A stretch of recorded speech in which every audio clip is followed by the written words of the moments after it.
Here's why the Dragon Ball Super manga might return in 2026 and what we can expect.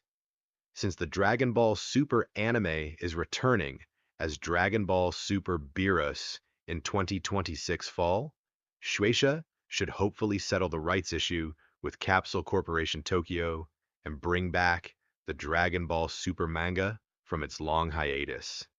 And the best way to do this is through the Dragon Ball Games Battle Hour in April 2026 or Goku Day on May 9th, 2026, and continue the Dragon Ball Super manga from where it left, the sparring match between Mastered Ultra Instinct Goku and Beast Gohan.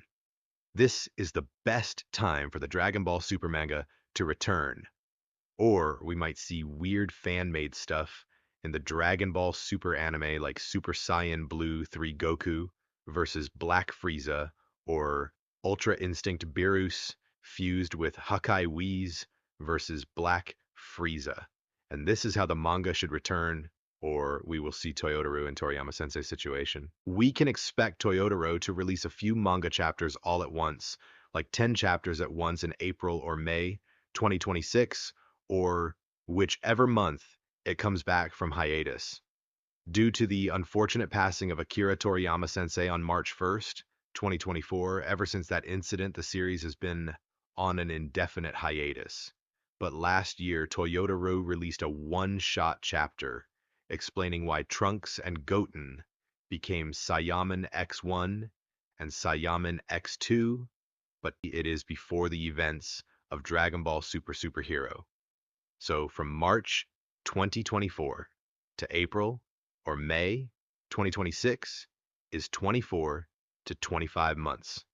This leaves Toyotaro time to produce 20 or more monthly chapters, which is 5 volumes worth of story, and knowing him as a devoted fan to Dragon Ball and respecting the series a lot, we can see Toyotaro releasing 10 or more chapters at once. But the Super manga has a problem. This problem makes the manga unbelievably long compared to any other manga in history. There is a 0% chance that the manga will follow this.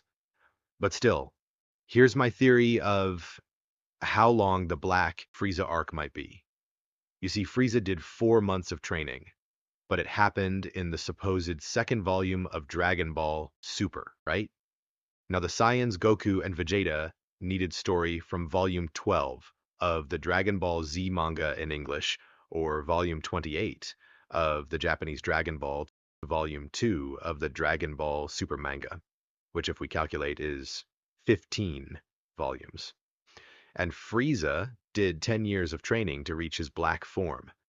So hypothetically, if we do the calculations, 15 volumes times 3 equals 45 volumes for 1 year, 10 years equals 45 times 10 equals 450 volumes worth training for Goku and Vegeta and the others.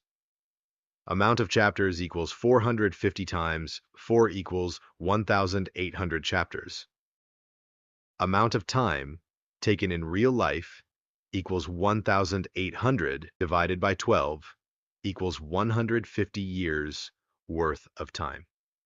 Toyotaro will definitely doesn't follow this method, but still, we must have a proper storyline, or else the Demon Slayer or Jujutsu Kaisen fans will continue to say that Dragon Ball is full of fighting when their manga is worse, as their story is much less, because Demon Slayer is 23 volumes, or Jujutsu Kaisen is 30 volumes, and their story is just about fighting. And they were inspired by Naruto and Bleach, which were heavily inspired by Dragon Ball. I'm just telling this, but I don't hate Demon Slayer or Jujutsu Kaisen. And we will have the story to expand on the lore and multiverse of Dragon Ball, and even possibly connect the story to Daima. As of why my theory won't work is because of the gods, the angels, and the hyperbolic time chamber, which significantly reduce the time taken, as the time inside of the time chamber is very slow. 1 day outside equals 1 year inside, which might take 30 to 40 chapters of training and 20 to 30 chapters of the battle, which makes the arc 20 volumes at max, which is probably the longest arc in history of manga.